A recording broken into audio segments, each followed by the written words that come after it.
আল্লাহ পাক রব্বুল আলামিন তার রাসূলকে জানায় দেয়, হাবিব আমার,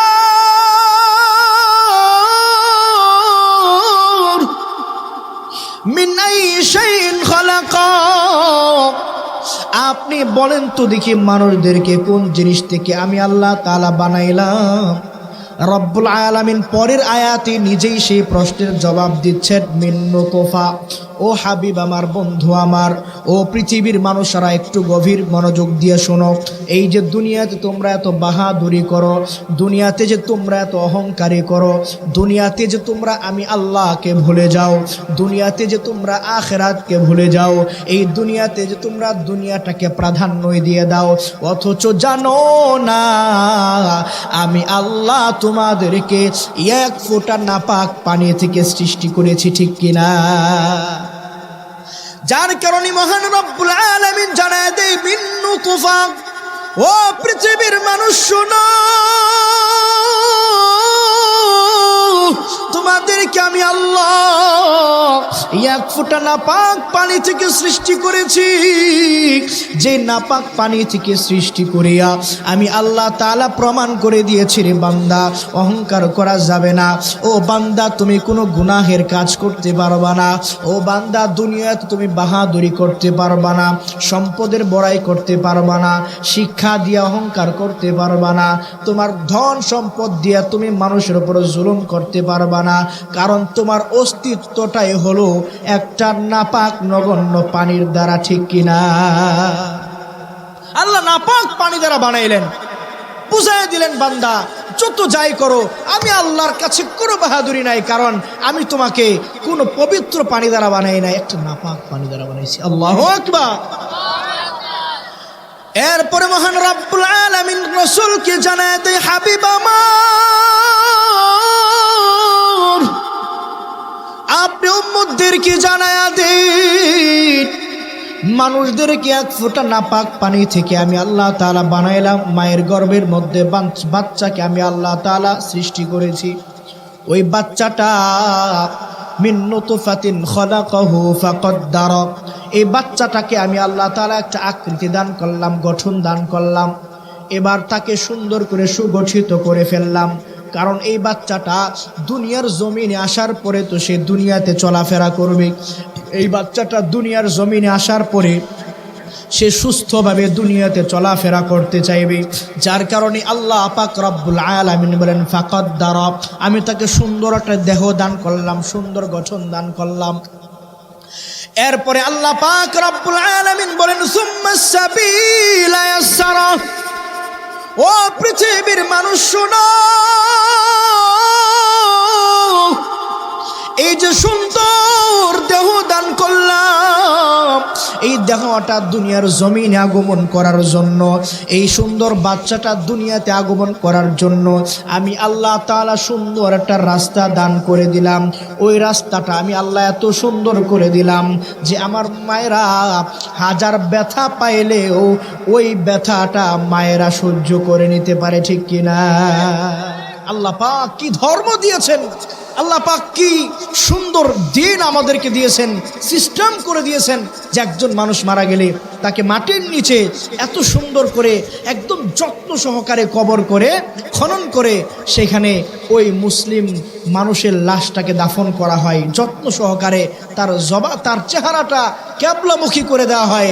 আল্লাহ বলেন, সুম্মা মাতাহু ফাআকবারা, বান্দা এই কবরস্থ করার কারণে আল্লাহ পাক রব্বুল আলামিন মুসলমানদেরকে দুনিয়াতে থাকতেই আল্লাহ তাআলা মুসলমানের যুবকের লাশটাকে দুনিয়াতে আল্লাহ তাআলা সম্মানিত করে দেন। সুবহানাল্লাহ। তাহলে আপনাদের কাছে প্রশ্ন করতে চাই, এই দুনিয়াতে কি কেউ সবাই চিরকাল থাকবে? আমেরিকার প্রেসিডেন্ট, পৃথিবীর সবচেয়ে সুপার পাওয়ার দেশের প্রধানমন্ত্রী, কেউ থাকবে না, সবাই চলে যাবে। এমনকি নবী আলাইহিমুস সালাম, আম্বিয়া আলাইহিমুস সালাম, তারাও থাকে নাই, সবাই অন্ধকার কবরে চলে গেছে।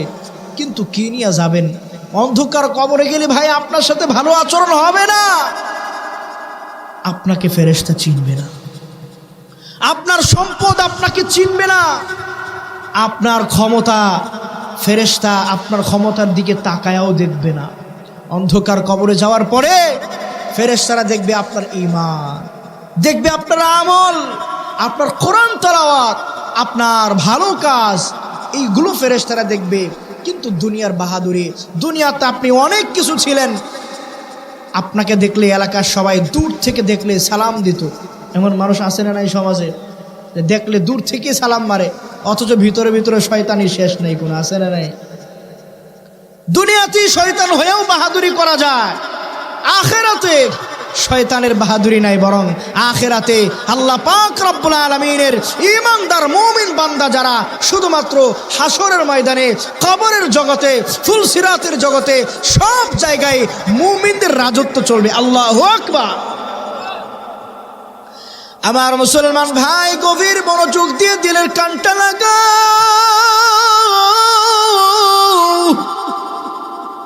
এই জমিনের মধ্যে কোন নবী থাকতে পারে না। ও পর্দার আড়ালের মা, তুমিও কিন্তু জমিনের মধ্যে থাকবা না। এই যে সমাজের মধ্যে তুমি বেপর্দা ভাবে চলাফেরা করো, তুমি তোমার নিজের দেহটাকে প্রদর্শন করো, তোমার মেয়েটাকে তুমি সাজগোজ করে সমাজের রাস্তার মধ্যে ছেড়ে দাও, অথচ আল্লাহর বিধান যে আছে, পর্দার যে একটা বিধান আছে, সেটা তুমি ভুলে গেলা। ও আমার পর্দার আড়ালের মা, একটু গভীর মনোযোগ দিয়া দাও। আল্লাহর রসুল সাল্লাল্লাহু আলাইহি ওয়াসাল্লামের বিবি হযরতে খাদিজা রাদিয়াল্লাহু আনহা, আল্লাহর নবীর প্রথম বিবি। কয় নাম্বার বিবি? প্রথম। নবীজি সবার আগে যাকে বিয়ে করেছেন তার নামটা কি? জোরে বলেন তো, আওয়াজ দিয়ে বলেন। খাদিজা রাদিয়াল্লাহু আনহা। ওনার বয়স ছিল তখন 40 বছর। খাদিজা রাদিয়াল্লাহু আনহা বড় ধনাঢ্য মানুষ ছিলেন।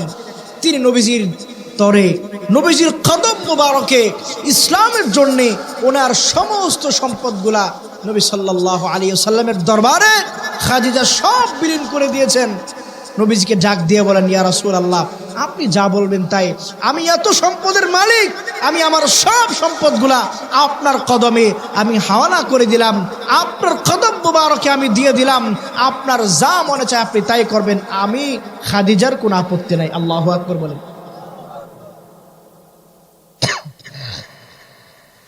আমার মুসলমান ভাই, গভীর মনোযোগ দিয়ে দিলের কানটা লাগাও।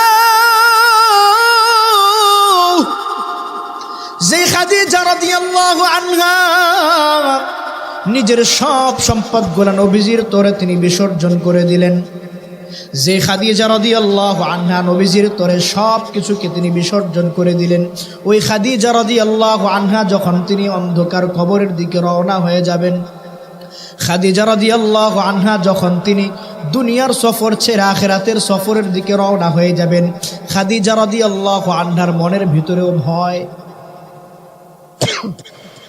প্রচুর ভয়।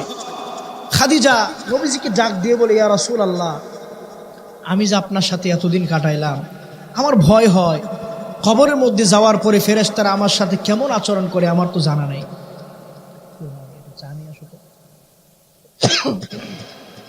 খাদিজা চোখের পানি ছাড়িয়া নবীজিকে ডাক দিয়ে বলে, স্বামী আমার প্রচুর ভয় লাগে। আমার মৃত্যুর আগে খাদিজা রাদিয়াল্লাহু আনহা প্রচুর কান্নাকাটি করতেন। নবীজি খাদিজাকে ডাক দিয়ে বলে, খাদিজা তুমি কেন কান্নাকাটি করো? তোমার কি দুঃখ আছে বলো? কেউ তোমাকে কিছু বলছে? গালি দিয়েছে কেউ? তোমার দুঃখটা কিসের? আমাকে খুলে বলো খাদিজা। খাদিজা রাদিয়াল্লাহু আনহা বলে, ইয়া রাসূলুল্লাহ, আমার দুনিয়াবি কোনো বিষয় নিয়ে দুঃখ নাই। আমাকে কেউ গালিও দেয় নাই, কেউ কটু কথাও বলে নাই, আমাকে কেউ কষ্ট দেয় নাই, কিন্তু ভিতরে ভিতরে আমি পড়ে যাচ্ছি। আমার মনে হয় আমার মৃত্যুর পরে ফেরেশতার হাতে আমি ধরা পড়ে যাব।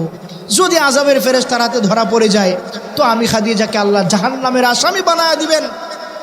এই কথা যখনই আমার মাথার মধ্যে আসে, আমি খাদিজা ঠিক থাকতে পারি না, এই জন্য আমি কান্না করি। সকলে বলেন আল্লাহু আকবার।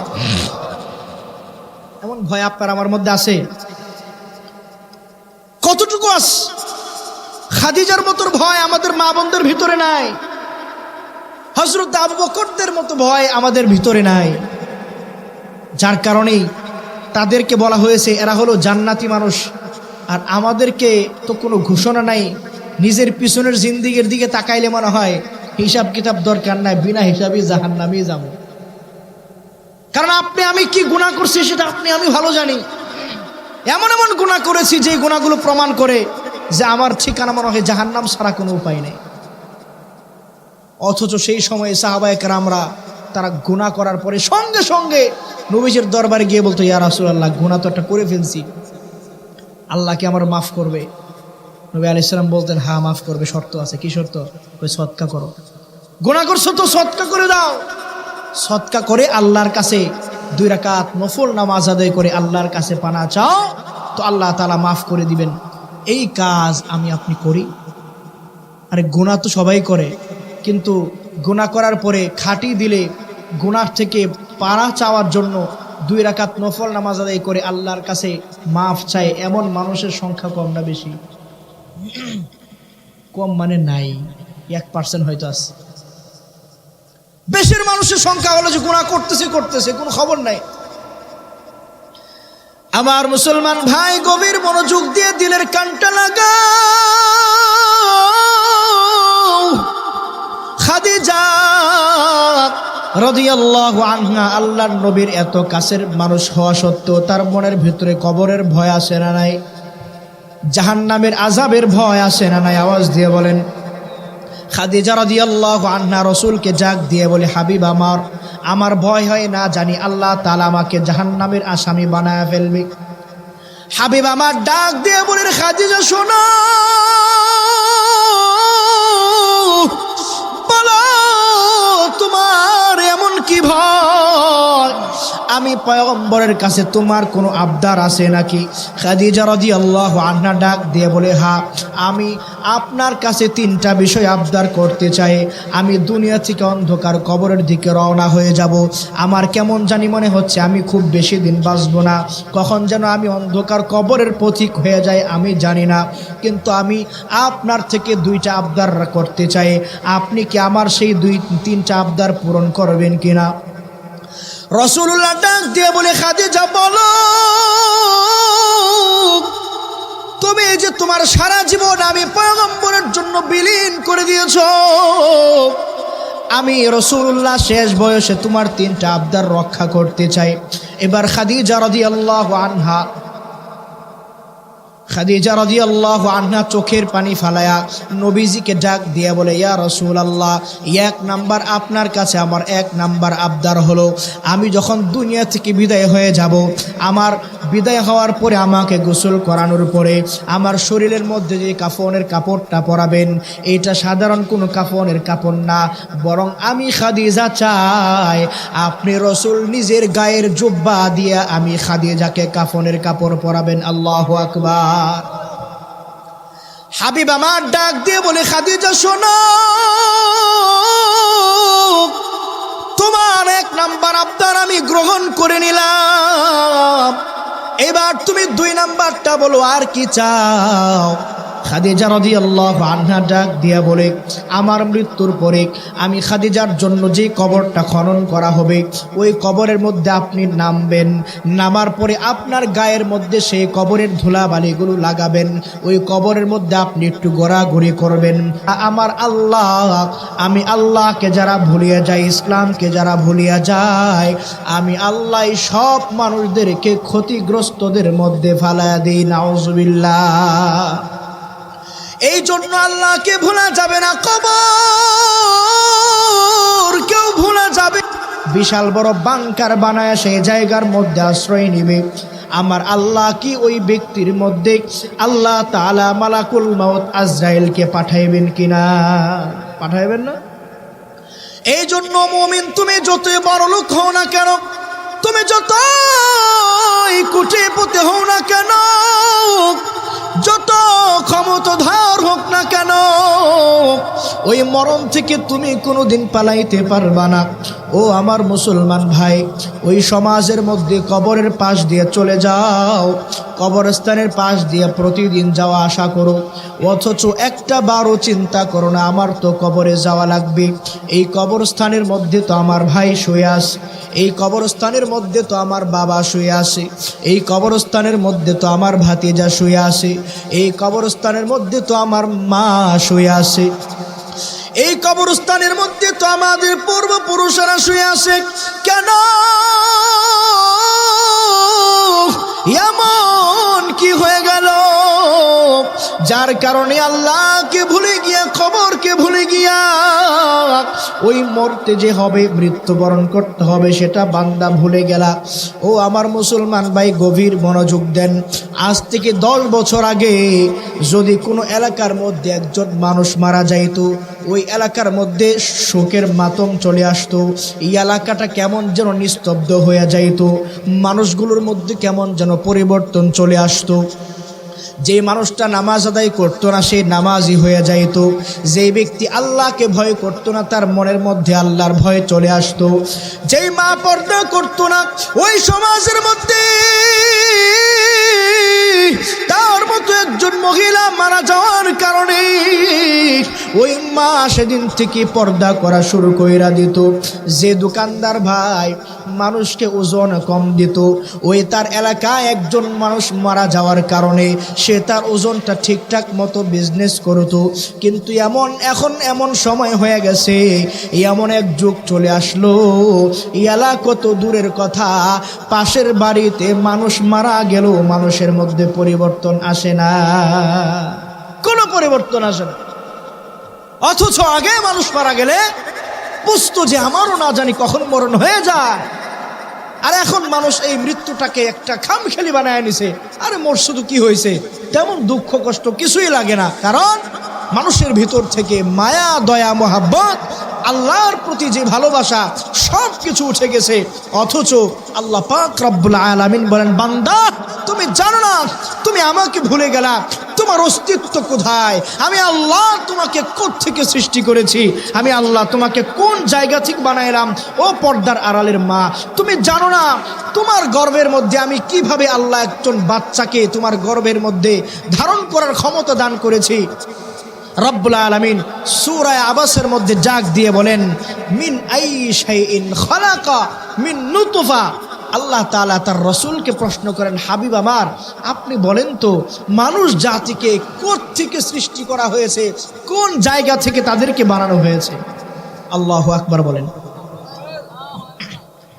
আল্লাহ পাক রব্বুল আলামিন তার রাসূলকে জানায় দেয়, হাবিব আমার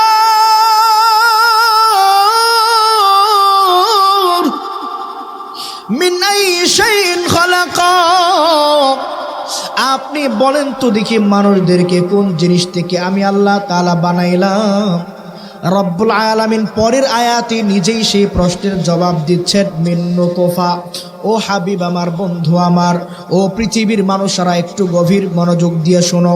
এই যে দুনিয়াতে তোমরা এত বাহাদুরি করো, দুনিয়াতে যে তোমরা এত অহংকারী করো, দুনিয়াতে যে তোমরা আমি আল্লাহকে ভুলে যাও, দুনিয়াতে যে তোমরা আখিরাতকে ভুলে যাও, এই দুনিয়াতে যে তোমরা দুনিয়াটাকে প্রাধান্য দিয়ে দাও, অথচ জানো না আমি আল্লাহ তোমাদেরকে এক ফোঁটা নাপাক পানি থেকে সৃষ্টি করেছি, ঠিক কিনা?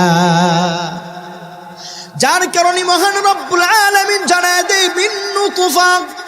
ও পৃথিবীর মানুষ শোনো,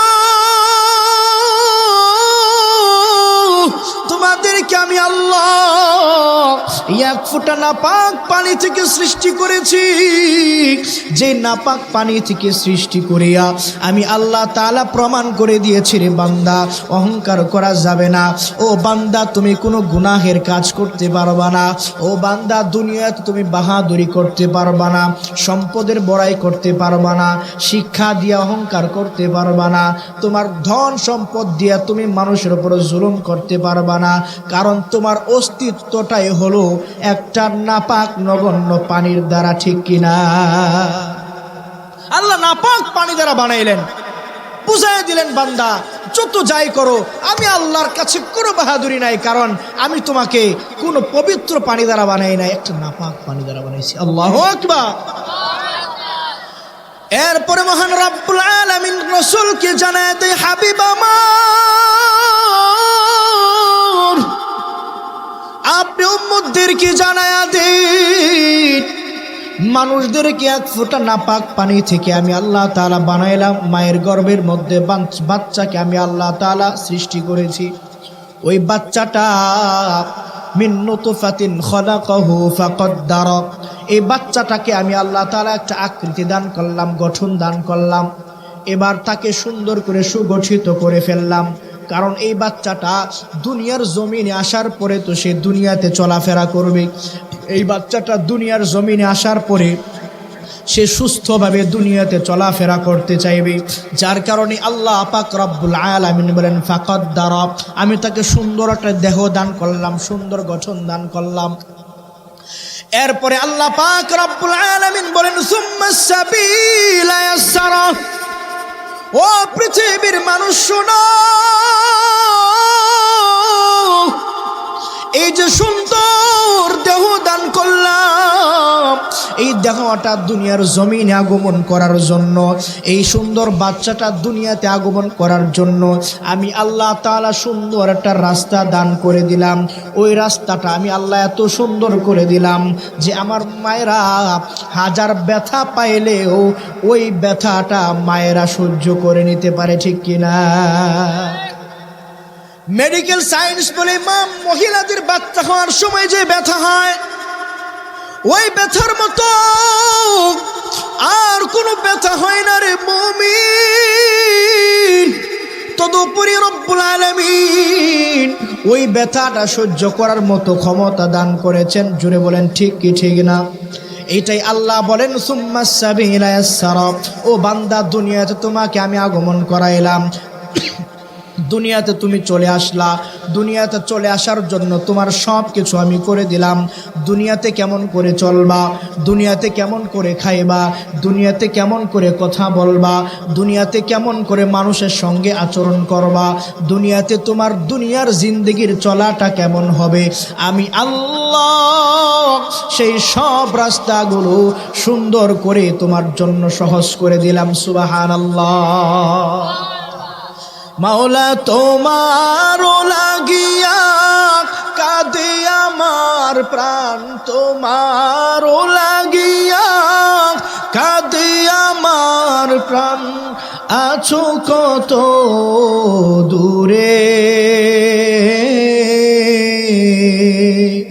দেখা দাও না মোরে মাওলা, দেখা দাও না মোরে। আকাশে সূর্য হাসে, আধারও যায় কেটে যায়, বিরহে বুক ভাসে, যদি তোমার দেখা না পায় মাওলা তোমার প্রেম দাও, আপন করে নাও মাওলা তোমার প্রেম দাও, আপন করে নাও। এই অন্তর ঘুমরে মরে, দেখা দাও না মোরে মাওলা তোমার লাগিয়া কাঁদে আমার প্রাণ, তোমার লাগিয়া কাঁদে আমার প্রাণ, আছো কত দূরে, দেখা দাও না মোরে মাওলা, দেখা দাও না মোরে। জোরে চিল্লা এখন আল্লাহু আকবার। এ আমার মুসলমান ভাই, গভীর মনোযোগ দিয়ে দিলের কানটা লাগা।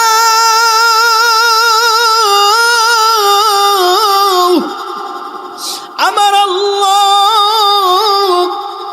সব কিছু সুন্দর করে তোমার জন্য সহজ করে দিলেন। রব্বুল আলামিন বলেন সব তোমার জন্য অনুগত করে দিলাম। তোমার হায়াত শুরু হয়ে গেছে, দুনিয়ার জিন্দেগি শুরু হয়ে গেছে। তোমার 0 দিন থেকে শুরু করিয়া 10 বছর, 20 বছর, 30 বছর, 40, 50 বছর, 60 বছর পর্যন্ত তো আমি আল্লাহ তোমাকে সুন্দর হায়াত দান করলাম। এরপরে আল্লাহ পাক রব্বুল আলামিন বলেন তোমার হায়াতের জিন্দেগি যখন শেষ হয়ে যাবে, আল্লাহ পাক রব্বুল আলামিন তখন তোমার মরণ দিয়ে দিবেন।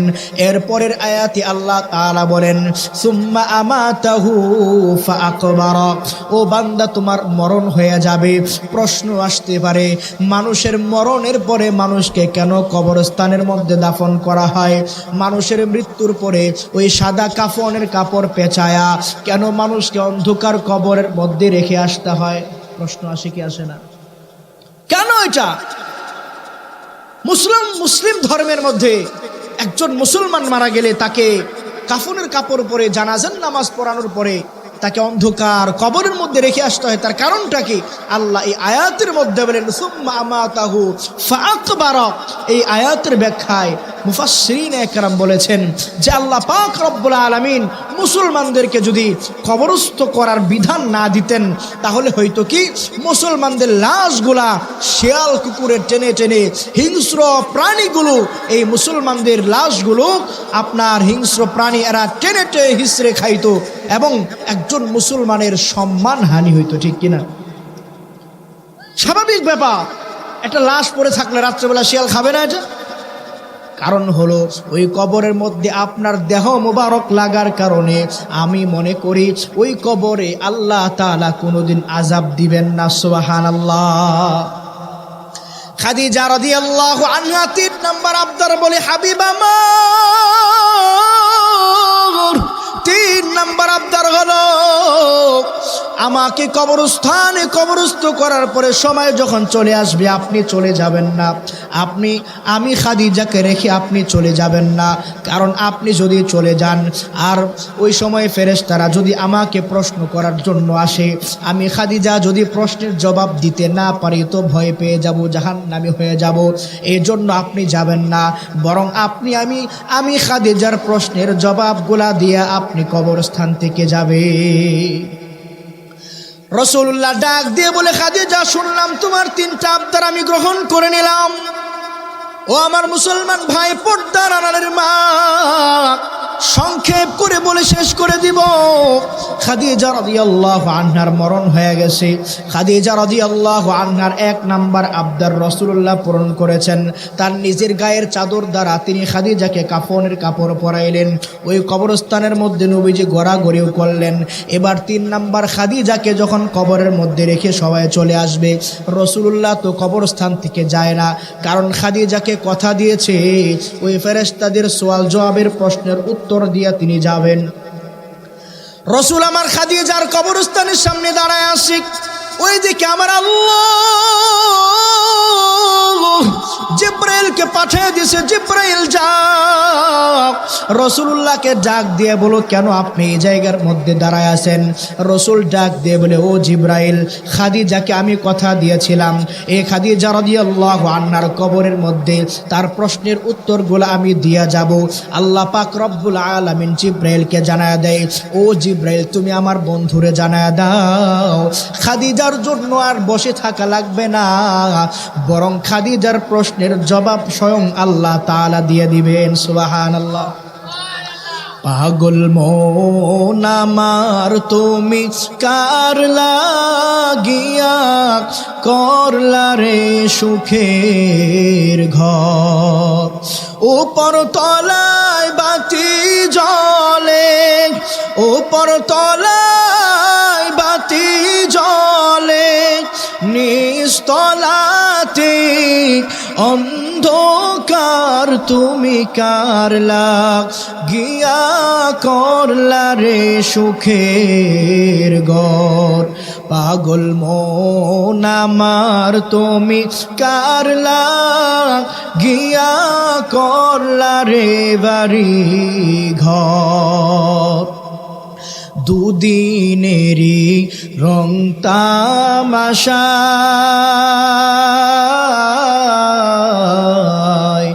আরো যত স্বপ্ন আশা, সব আয়োজন বৃথা যাবে, সব আয়োজন বৃথা যাবে, শেষ ঠিকানা মাটির ঘর তুমি কারলা গিয়া করলা রে সুখের ঘর পাগল মন আমার তুমি কারলা গিয়া করলা রে বাড়ি ঘর ভাই বলো বন্ধু বলো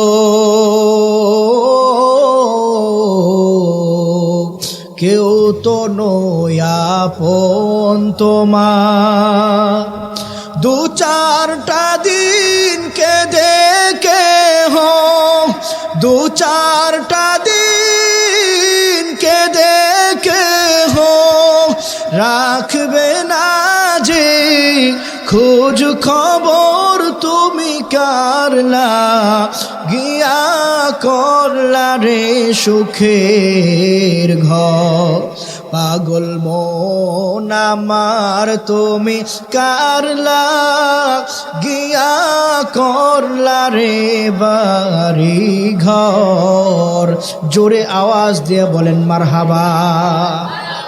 হযরত খাদিজার টেনশন আছে, খবর নিয়ে আমার আপনার টেনশন নাই। সাহাবায়ে কেরামের টেনশন ছিল, আমার আপনার টেনশন নাই। খবরের মধ্যে আযাব হয়। আল্লাহ কোরআনের মধ্যে, কোরআনুল কারীমের মধ্যে আল্লাহ আয়াত নাজিল করেছেন, ওয়ামা আনতা বিমুসমিইম মান ফিল কবর। কবরে আযাব হয়, মানুষ আর জিন ছাড়া সবাই বুঝতে পারে। এই জন্য দেখবেন কবরস্থানের মধ্যে গরু থাকতে চায় না, অনেক সময় বিড়ালে চিল্লাচিল্লি করে, অনেক সময় কবরস্থানের পাশে কুকুর ঘেউ ঘেউ করে। কেন? কারণ কবরে আযাব হইলে মানুষ আর জিন ছাড়া যত প্রাণী আছে সব প্রাণীগুলা আযাবগুলা টের পায়। এই জন্য ভাই শেষ করে দিব, আলোচনার মাধ্যমে বুঝাতে চাইলাম মৃত্যু সবারই হবে, সবাইকে চলে যাওয়া লাগবে।